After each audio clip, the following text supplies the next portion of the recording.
ये प्रदर्शनी मत लगा पाए। मैं निशब्द हूं। कैप्टन शुभम गुप्ता, जिन्होंने देश के लिए अपनी जान न्यौछावर कर दी, जिन्हें पाकिस्तानी आतंकवादियों ने राजौरी में शहीद कर दिया, उनकी मां, उनके पिता का रो रो कर बुरा हाल है। मगर अब जो मैं वीडियो आपको दिखाने वाला हूं दोस्तों, वो निहायत ही शर्मनाक है। इस वीडियो में आप देखिएगा, योगी सरकार के एक मंत्री योगेंद्र उपाध्याय पहुंचे हैं, हाथ में 50 लाख का चेक लेकर। मां कह रही है ये प्रदर्शनी मत लगाओ, मुझे मेरा बेटा दे दो। मगर बेहूदगी से, बेशर्मी से योगी सरकार के ये मंत्री कैमरे के लिए उस पूरे मंजर को कैद कर रहे हैं। मैं चाहूंगा आप इस वीडियो को देखें, इस पूरे वीडियो को देखें। मेरे पास शब्द नहीं है दोस्तों, क्योंकि मुझे ऐसा लगता है कि भाई कुछ मर्यादाएं हैं जिसका उल्लंघन नहीं होना चाहिए। मगर यहां पर भाजपा के इस मंत्री ने उस मर्यादा का भी उल्लंघन किया है। यह वो पॉलिटिकल पार्टी है जो शहीदों के नाम पर वोट लेती है, और अब एक शहीद की मां का इस तरह से अपमान किया जा रहा है। वो कह रही है प्रदर्शनी मत लगाओ। रात को नींद कैसे आती है इन मंत्रियों को? देखिए ये वीडियो। जरा एक मिनट आप मैडम एक मिनट थोड़ा पीछे हो जाओ। मुझे सब कुछ नहीं चाहिए। मेरे ये प्रदर्शनी मत लगा पाए।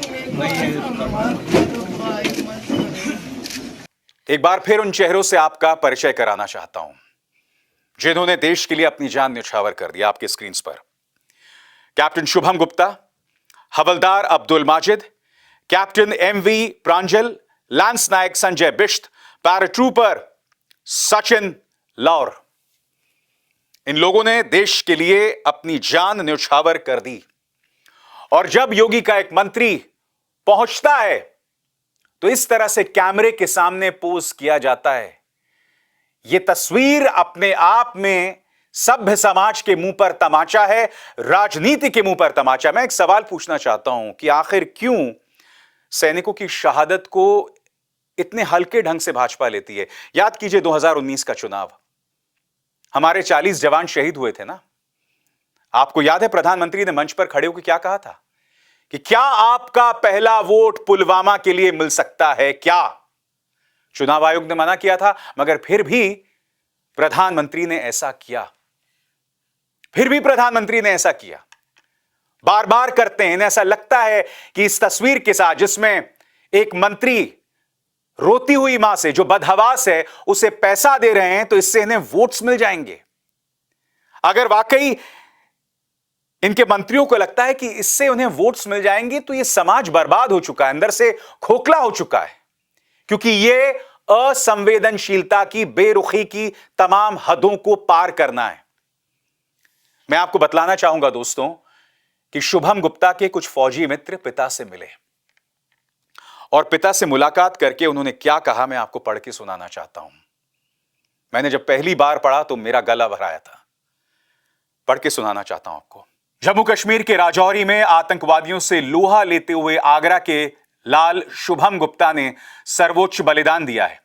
कैप्टन शुभम गुप्ता के शहीद होने की खबर जैसे ही घर पहुंची, परिवार में मातम पसर गया। शहीद के पिता बसंत गुप्ता का रो रो कर बुरा हाल है। बेटे शुभम के फौजी साथी जैसे ही उनसे मिलने आए, वो उनके सीने से लिपट कर फपक फपक कर रोने लगे। कैप्टन शुभम के पिता बसंत गुप्ता बताते हैं कि 2 दिन पहले ही बेटे से फोन पर बात हुई थी। अब सुनिए बेटे ने क्या कहा था। उस वक्त उसने कहा था कि कुछ काम बाकी है, उसे पूरा करके बहुत जल्द वापस आऊंगा। 2 दिन बाद ही छुट्टी पर घर आने वाला था। पिछले 15 दिनों से बस यही कह रहा था कि एक काम है, उसे करके आ रहा हूं, लेकिन अब उसके शहीद होने की खबर आई है। अब फिर से इस वीडियो को देखिए। एक मंत्री मां को जबरदस्ती 50 लाख रुपए का चेक सौंप रहा है। मैं फिर आपसे पूछना चाहता हूं, क्या मां को इस तरह से रुस्वा करके, टॉर्चर करके यह फोटो अपॉर्चुनिटी करना जरूरी है? यह क्या सोच है, मैं समझ नहीं पाता हूं। अपनी मां से मिलने जाना तो कैमरा, खिलाड़ियों से मिलने जाना तो कैमरा, यहां पर आप एक शहीद की मां से मिल रहे हैं तो कैमरा, और वो मां रो रही है कि छोड़ दो मुझे, ये प्रदर्शनी मत लगाओ, उसे पकड़ा हुआ है पीछे से लोगों ने। ये क्या समाज है भाई? मैं आपको बतलाना चाहता हूं दोस्तों, इस मुद्दे पर कांग्रेस ने कड़ी प्रतिक्रिया जतलाई है। क्या कह रही हैं सुप्रिया श्रीनेद आपके स्क्रीन पर? यह प्रदर्शनी मत लगाओ भाई। 27 साल के शहीद कैप्टन शुभम गुप्ता की बिलखती मां ने बीजेपी सरकार के मंत्री योगेंद्र उपाध्याय और चाटुकारों से कहा वो 50 लाख का चेक लेकर पहुंचे थे।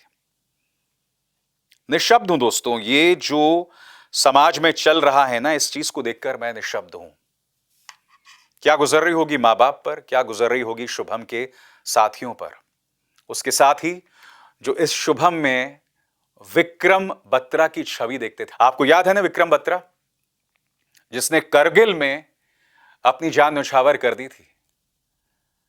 इस मुद्दे पर भारत समाचार की क्या खबर है, पढ़ के सुनाना चाहता हूं आप। शहीद शुभम गुप्ता को श्रद्धांजलि देने पहुंचे सेना के अधिकारी, 7 ट्रेनिंग करने वाले सेना अधिकारियों ने बताई उनकी कई यादें। कैप्टन विक्रम बत्रा जैसी छवि दिखती थी शहीद शुभम गुप्ता में। हमारा दोस्त जाबाज था, दूसरों की मदद के लिए आगे रहता था, आतंकवादियों की गोली की भी चिंता नहीं थी। हम उसे कभी भुला नहीं पाएंगे, हमारे दिलों में अमर रहेगा। साथ ही सेना अधिकारियों के आंखों में थे आंसू। दोपहर तक आवास पर पहुंचेगा शुभम गुप्ता का पार्थिव शरीर। सैन्य सम्मान के साथ पैतृक गांव कुआंखेड़ा में होगा अंत्येष्टि।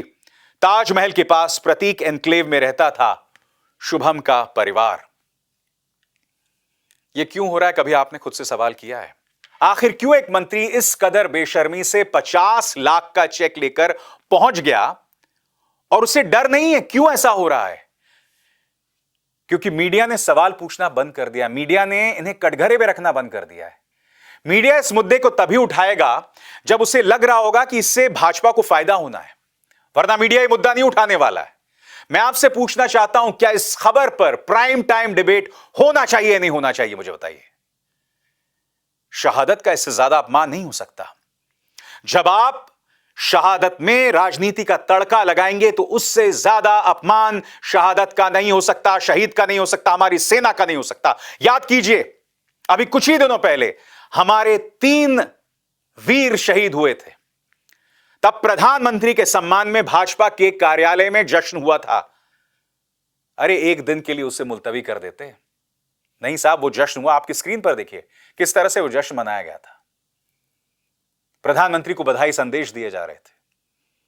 मगर मजाल है साहब, जो वो 3 हमारे वीर शहीद हुए थे, प्रधानमंत्री ने एक भी शब्द कहा हो। इनकी जश्न में कमी नहीं है, शहीदों के नाम पर वोट लेते रहेंगे। भाजपा पर मुझे तरस नहीं आता, मुझे तरस आप पर आता है। आप जो इस देश की जनता है, जो इस चीज को बर्दाश्त करते हैं।